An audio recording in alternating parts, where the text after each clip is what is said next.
Welcome back, real nerds. It's time for some real talk. This is your host, Scooter, a.k.a. The Wise, a.k.a. Scott, a.k.a. me. How you doing today, everybody? Hope you guys have had a great Tuesday so far. I'd like to apologize once again for having Scooter's Take a little bit later in the day than usual. Usually we have this at 10 a.m., and that's how it's going to stay for a while, at least until I readjust the schedule due to me going back to class in the fall for the semester. But that'll all be updated on Facebook and Twitter. But that's neither here nor there. This is 15 August 2017's episode of Scooter's Take, my Monday through Friday daily news of nerdly things to give to you for about a half an hour. I hope you guys are having a great day once again, and let's just dive into it. You know, I don't know. I just want to start off with this. I don't know if it's because we're doing this at 12:30 or because whatever, maybe just it's a good day. But there is stupid amounts of news today. I don't know if it's because I waited till longer. Like, I was researching up until about half an hour ago for about I usually research for about 2-3 hours a day for Scooter's Take, even at night the day prior, because some stuff comes out at night. But I don't know, maybe it's a sign. I don't know. We'll see. We'll see how it pans out for later episodes, you know. But today is a little bit of a weird day, and this is going to be one of those only days that we kind of do this. But excuse me, Scooter's Take has been moved to 12:30, as you know. And then Minecraft with Jenny, which is supposed to be today, between 12:30 and 1:30 p.m., is canceled for today due to my daughter, Jennifer, being at Six Flags Great Adventure with my lovely wife and aunt. So that's going to be canceled for today. But we are going to replace it with something for today. Tim Geisman, Timmy G, is going to be in the studio later today. He'll actually be here in about half an hour when this episode of Scooter's Take is over. We're going to set up for a games cast or a game stream from 1 p.m. Eastern Standard Time. I'm sorry, not 1 p.m. Correction, 2 p.m. Eastern Standard Time to around 3 p.m. Eastern Standard Time. Check that out if you guys have any time to watch us play some video games. Probably going to play either some Switch or some Xbox. We haven't really decided yet. But just so you guys have something to watch and have a little extra content on your hands while Minecraft with Jenny is canceled today, you'll have something you'll have something to chew on for until tomorrow's episode of Scooter's Take. So we give that to you, and then it'll be up on YouTube later as well, as are most shows. The only show that you shouldn't be able to see right now on YouTube is Gaming with the Guys from Saturday. There were some issues with uploading it, so that'll be up probably tomorrow night. And then Game of the Day's episode, or yesterday's Game of the Day episode, had an issue uploading as well. Just saw it this morning, so that'll be fixed hopefully by the end of today, because I'm gonna get this episode out on YouTube a little bit faster, just because it is a news show. And it's, people need to know this thing. Oh, before I forget, if you're looking to buy a Nintendo Switch, and this probably would have been better, information at 10 o'clock in the morning, but if you're trying to buy a Nintendo Switch, you still have a chance. It's only been like 2 hours since they've opened on the East Coast, and if you're not on the East Coast, you still have more of a better chance. Go buy a Nintendo Switch at GameStop today. There is a huge leak or rumor, however you want to call it, that Nintendo Switches will be in stock at store in GameStops today. So if you haven't gotten your hands on one yet, you still have a chance to get it, especially if you're watching this on a different time zone other than the Eastern time zone, or, especially for my brothers in Hawaii, my brothers and sisters in Hawaii that I was just at. If you're looking for a Nintendo Switch, you're 6 hours behind us, so they haven't even opened yet. So if you can get there, get there. All right, so let's get into some big news. Let's see what we got. All right, so a lot of good news here today. We're going to jump into Destiny. So, Destiny 2, the Destiny 1, there was a big issue, and a lot of players had this problem with it when the game first came out, because I was one of the people who played when it first came out. I played for most of the first year and then some of the second year. But Destiny 1 had a lot of issues with storyline. A lot of PvE was very minimal, And the thing is, like, the multiplayer is cool in that game, but the PvE is if you've played Destiny, the PvE is can also be a multiplayer thing, because you can play with other players in your fire team. But there wasn't a lot of content, there wasn't a lot of story, there wasn't a lot of the single player, the PvE option of Destiny 1 wasn't that great. It wasn't flushed out. And I give it to them, they did bring 2 years full of, I wouldn't say full of, but 2 years of DLC. So, they supported their game, which I do enjoy, but it was, for the most part, paid DLC. I believe only 2 of the expansions came out for free. They did bring in the Racing League for free and all that stuff, but, it's not, I wouldn't say it's on par with how I always say Rockstar with GTA 5 does their stuff. That's just phenomenal. But Destiny or Bungie, Destiny the game, the creators Bungie, they did put effort into the game, but there was still a huge lack in that story mode. So you shouldn't be worried, or hopefully this will curb your worry. Destiny 2 is reported to have more than 80 PvE missions and activities. So I think they've learned their lesson. I think they've realized that even though this is a multiplayer game, that maybe raids and strikes aren't the only thing that players want to play together, or just people who really want to dig their teeth into the lore without having to read Grimoire cards for every single thing. So hopefully, the only thing that worries me about this statement, because this is a statement that was given, but 80 PvE missions and activities. I hope activities isn't like something dumb and they're just adding it into the number to make it bigger. But here's the thing: is if Destiny 2 doesn't have at least 8 to 10 hours of pure PvE mode, I mean like a decent player playing, not somebody who's not used to playing, somebody and then on the other side somebody who's really used to playing Destiny or that style of game, like somebody just like, oh, let me pick this up and play it. If it takes them about 8 to 10 hours to finish the storyline, that's okay. I think that would be okay.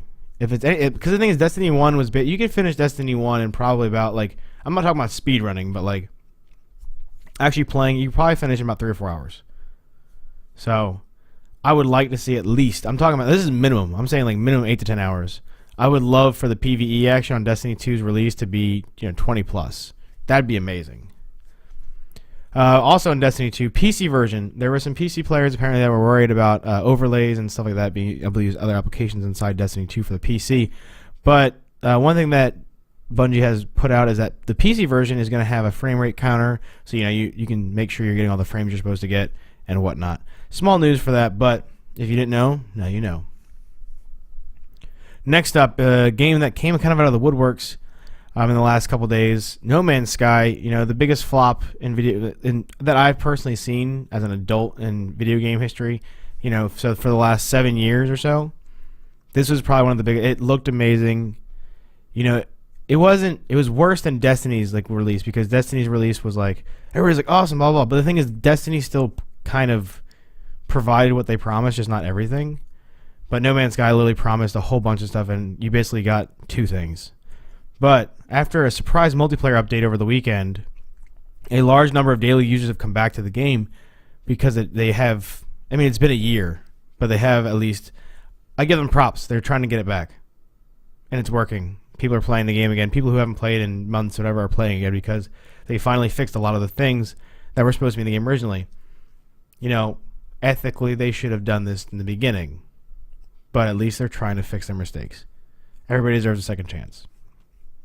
Will I buy the game? I don't know. Did I buy it originally? No, and I was very happy that I didn't, because I found out that it was garbage. But, it's been a year. The game's not going to go up to $60 again. Maybe I'll pick it up. Who knows? If I pick it up, I'll let you know. Red Bull gives you wings. Not sponsored by Red Bull. Wish it was. That'd be sweet. I wouldn't even ask for money. I'd just be like, give me Red Bull. I mean, you really don't even need to advertise Red Bull. It's what this is. This can looks exactly like Red Bull, right? And everybody knows. I could just be like, yeah, go drink Red Bull. Go to the store and buy Red Bull, and then just give me free Red Bull. I don't really need to sell it. Either you like Red Bull or you kind of don't like Red Bull. Whatever. Anyways, though. Excuse me. Crash Bandicoot. Another leak of it being advertised to be released on Xbox One in December. This is not confirmed, but Crash Bandicoot has been rumored to be coming on other platforms besides PlayStation 4 for some time now, with no official word at all. But still, things are coming out, just even as well as this recently, where it's being advertised or put in a slot to be released on Xbox One at some point in December. So, fingers crossed. I already have it for PlayStation 4, but those people who I know who don't have a PS4 and just have an Xbox One, I'm sure they would love to play Crash Bandicoot in its evil fucking glory. That game is hard. I used to play it. I don't remember it being that hard, but it's okay. I think I'm just a lazier gamer now. It might be what it is. Coming to the Switch, GameCube games possibly coming to Switch, and I'm talking about that Nintendo Switch. Now, this is a big thing because we've been waiting for a virtual console for the Nintendo Switch for some time now. The eShop has some games from like retro games and stuff like that, but it's not a virtual console. It's not Nintendo saying, "Here's our old games, buy them again with your money. Thank you for your money," but at a smaller price than usually they were sold for. But we don't have that yet. Now, this being a thing, this is a rumor, but this is a pretty solid rumor, and I'm happy because GameCube games were some of the best games Nintendo made. I'm not saying the best, but they were some of the best games. Metroid was on GameCube. I loved the Metroid on GameCube. I never actually owned a Metroid. My friend had a GameCube. I didn't have a GameCube. Wish I did. But I used to love playing with him. So if we can bring that back to the Switch, I would love to play Switch or GameCube games on my Switch on the go like that. That'd be awesome. All right, next game in the news is gonna be Vainglory. This is a game that I personally play. So if you're a Vainglory player, let me know. We'll link up. Me and my brother play. I kind of just started falling in love with it about a month ago. It's really fun. Vainglory, if you didn't know, is a MOBA on. It started out on iOS actually. It released with iOS originally, and then now I do believe it is on Android as well. I usually play it on my iPad, sometimes on my phone, but it's a really good game. MOBA. It's a little more. It's a lot simpler than like League. It's you have to use your fingers and stuff, but it's really fun, really addicting. I think I probably spent like $10 on it. I usually don't spend money on free-to-play games. But the good news for Vainglory is the update 2.7 is out now with the new hero Riza, who is I'm pretty sure I'm saying it right, Reza. He or she is a flame mage. I'm not sure if I think it was a male character, but whatever. Flame mage character with a difficulty of easy. So I'm actually not that great. I mean, I'm decent at Vainglory. I'm not great at Vainglory. Still learning a lot of the stuff about it. But I usually play the easy to moderate difficulty characters as much as I can, just so I can get used to all the movements and actions and stuff like that. Plus, I don't have all the characters yet or the heroes, just because I haven't either purchased them or unlocked them yet. But this one's pretty cool. It's like 900. It's whatever the currency is that you actually pay for with cash. It costs 900 of that. It's not up for the one you don't pay with cash. I mean, I think you can buy them with cash, but talking about like the silver ones, that's not. You can't buy Riza with those yet. But I was thinking about getting him. He kind of look cool, like Charizard man on fire. It's awesome. Anyways, Brawl Out late 2017 is coming out to the Switch. Brawl Out is in my opinion, and a lot of other people's opinions, a Super Smash lookalike. So this is kind of like not as low quality, because like not low quality, but Brawlhalla is like a 16-bit style game, more or less. But this isn't 16-bit. This is like more modern graphics, but it's Super Smash. I mean, it's characters going at it. They even have the percentages on the bottom. I don't know what to think about this. Why? I'm not saying Nintendo should ever stop a game from coming to their system, even if it has similarities to something that they have. But you already have a Super Smash Bros. Game on the Wii U that you could be bringing to a very, very popular system, Nintendo Switch.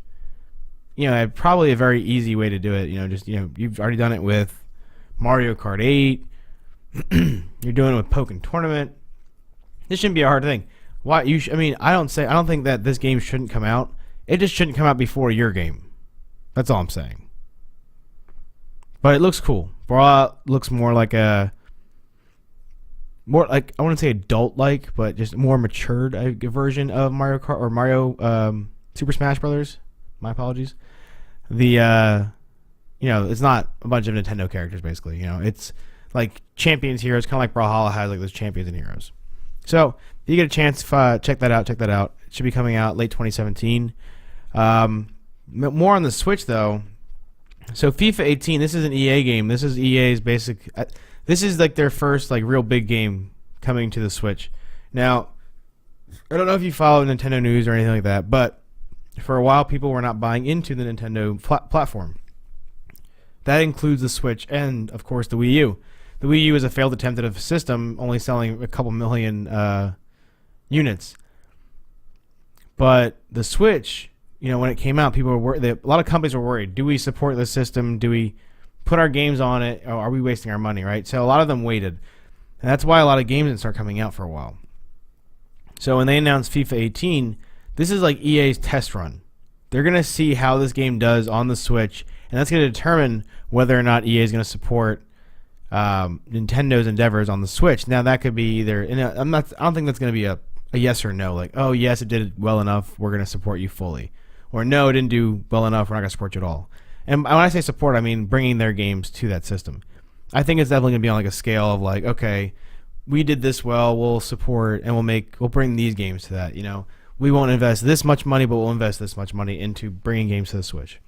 So if you like EA or if you like FIFA, whatever, I'm not a big fan of the FIFA games just because now they have microtransactions. I mean, they're still fun, but I don't know.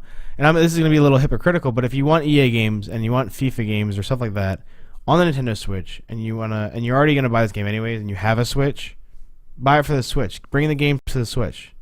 We all know that the Switch is a crazy, amazing platform. Unless you haven't tried it yet, which you need to go do that. I'll let you play with mine. I mean, it doesn't matter to me.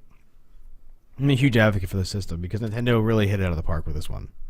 So that's a way you can go support a good cause, I guess. Not really a good cause, but you know, a way to get more games. Next up, Final Fantasy 15 Prompto VR experience will not be coming to the public market.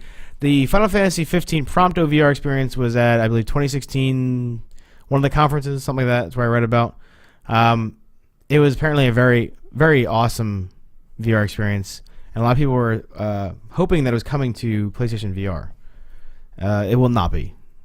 So, if you were wondering, or if you didn't know about it, I guess it really doesn't matter. But now you know about it, and you can be sad that you're not getting it because I am. It sounded really fucking cool. But that's neither here nor there. Let's get some more news, though. I have some more news on my phone. See, I tell you, I do all things. It's either on my laptop or my phone, so you got to just bear with me. You know what I mean? All right. So we got about, I don't know, like 10 minutes left, so I'm going to try and this is actually the bulk of my news I put on my phone. So we're trying to get through this as fastly but efficiently as possible because I want to make sure that you guys are educated on the things that you are actually interested in. By the way, if you are interested in something that I do not talk about, let me know. I might actually want to talk about it, but just didn't think people wanted to hear about it.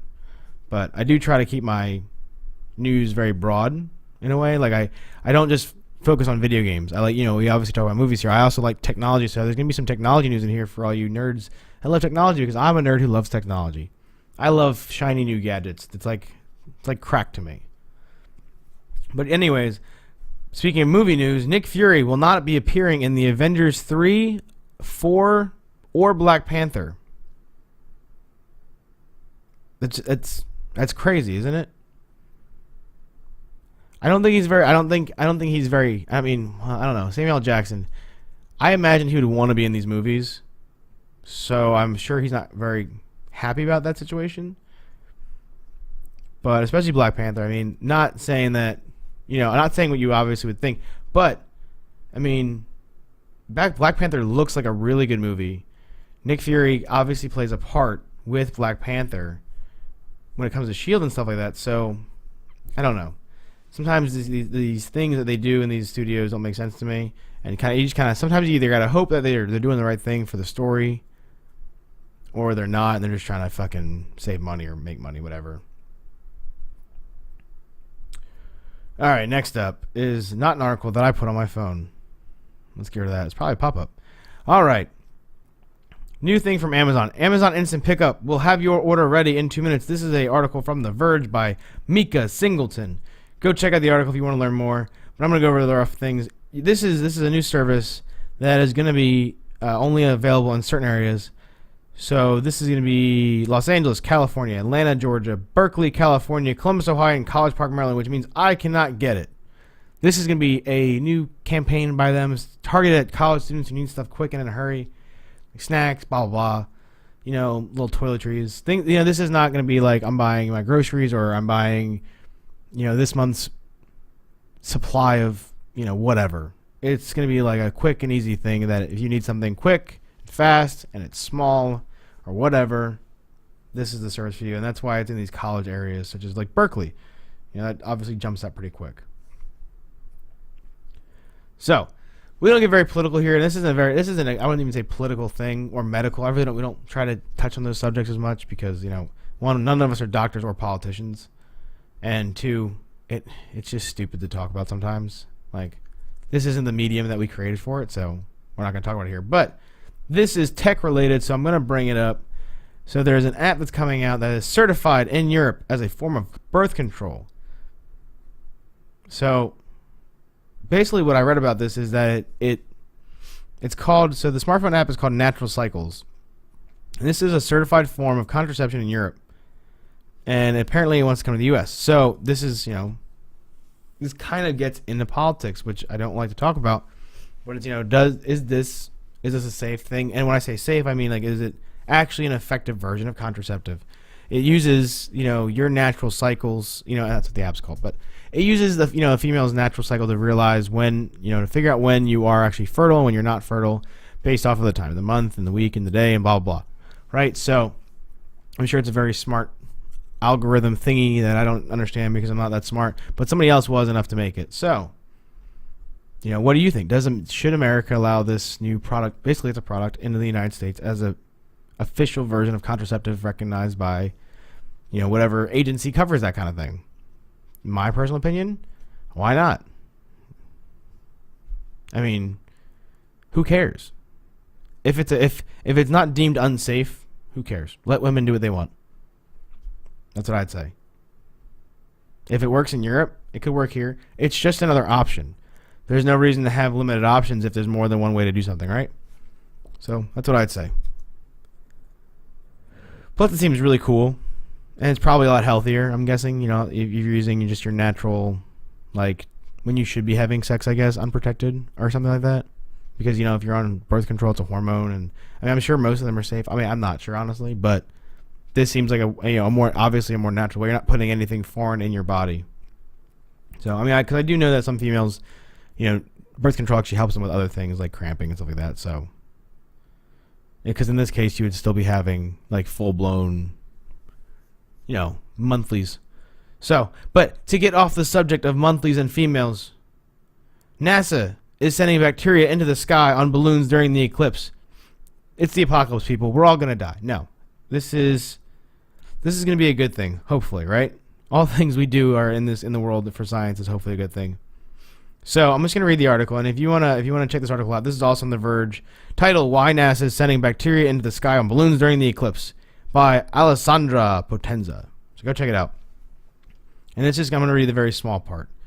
As the moon blocks the sun's light completely, next week in a total solar eclipse, more than 50 high-altitude balloons in over 20 locations across the U.S. will soar up to 100,000 feet in the sky. On board will be Raspberry Pi cameras, weather sensors, and modems to stream live eclipse footage. They also have metal tags coated with very hardy bacteria, because NASA wants to know whether they will survive on Mars. So there you go. Another thing to figure out if they can survive on the big red planet. And that's the reason I read the article, because I feel like me summarizing it probably wouldn't have given you the actual meat of it. So we got a couple minutes left. I'm going to try and get through these last couple as quickly as I can, but once again, most efficiently. Bill Gates gives away 64 million Microsoft shares in largest donation since 2000. You go, Bill Gates. You know what? You should have never left Microsoft because the whole company went to crap after you left. Just saying. Next up, Microsoft. Once again, smaller Xbox wireless adapter mysteriously delayed till 2018. So, there you go. Until 2018, the wireless adapter that's mysterious is coming out then, maybe. So it's just a USB dongle for wireless controllers, so you can use them on your computer. So if you're waiting on that, stop waiting. It's not happening now. I'm just kidding. So once again, this is kind of a political thing. It's pretty much political, but it has to do with technology, internet, stuff like that, stuff that we talk about. So I'm going to bring it up. I'm going to try not to rant about this too much because, everybody's pretty heated about this right now. But it's current news. It makes sense, and there, yeah, that's it. But Facebook is deleting links to a viral attack on a Charlottesville victim. So we all know, or if you don't know, I hope you find out, the Charlottesville tragedy, I guess, it was over the weekend. It was insane. People are crazy. I don't understand why these people are doing things like this, KKK, whatever you want to call it, neo-Nazis. It's just, can't we just all love each other? It's not that hard. Stop, racist people are assholes. Stop being racist. You know, it's 2017. There's no place for it here on this planet. Get over it. Anyways, to a nicer subject, because I don't want to get on that too much. I'm just, as we all are, we're all disgusted, I'm pretty sure, and very infuriated. But Nintendo Switch, like I said, once again, will be in stock today at GameStop. Make sure you go check that out if you haven't already. All right, next Apple Watch. Now, before I say this whole title, next Apple Watch. No, okay. No, yeah, I'll do it like this. So, we all know the Samsung watches have had LTE for a long time, and I'm sure you already figured out where I'm going with this. But Samsung has already had that for a long time. And I've had Samsung smartwatches, you know, probably like most of them, actually. But I'm an iPhone guy. Go figure. The new Apple Watch will probably come in both LTE and non-LTE versions. Now, what does this mean for you? Now, if you've never had a Samsung watch that had LTE, you might not know, but it's a pretty convenient thing when you don't have your phone on you, or if you leave your phone, but your watch has an LTE band in it, which allows it to, you know, it has a little radio inside of it that allows it to still collect your text messages and your phone calls. So it makes the watch a lot more useful. The only thing that's going to suck is that I already have an Apple Watch I have a Generation 1, because Generation 2 wasn't enticing enough, honestly. But, you know, they're $400. And, you know, you're going to add the LTE band to it, and it's going to be like $600 or $500. It's like, fuck. Could you just make the prices cheaper? It's a watch, guys. Come on. But anyways, once again on the whole racial thing when it comes to the tragedies that happened over the weekend. Discord, another internet company, bans servers that promote Nazi ideology. Fucking right. I'm all for free speech, but hate, there's no place for hate. Once again, keeping with the theme of this whole Nazi crap, Google says it will ban neo-Nazi site after domain name switch. So, it looks like this is for the Daily Stormer, yes. So this is for the Daily Stormer, which is that neo-Nazi crap article, I guess. So they got dropped by GoDaddy, and then tried to get onto Google's domains, I guess. And they're like, nope, banning. Get out of here. Which is good. Keep the crap out of the world. Keep the crap in the internet. You know what? If you have enough hate in your life, you need to go see somebody about that. That's all it is. Feel better. I hope you feel better. But we are not going to end this show on an unhappy moment. This is a happy place, a friendly place. I wouldn't say a safe space because I don't agree with that either, but it's kind of safe, right? I mean, I'm sure if I do something stupid, it'll be all over the internet at some point. So I want to leave you with this. I love you. Stay nerdy. Don't let anybody put you down. And, just stay nerdy. That's always a good one. Until next time, and by next time I mean in an hour at 2 p.m. Eastern Standard Time, we'll be back with Timmy G playing some awesome video games. I hope to see you then. Until then, peace.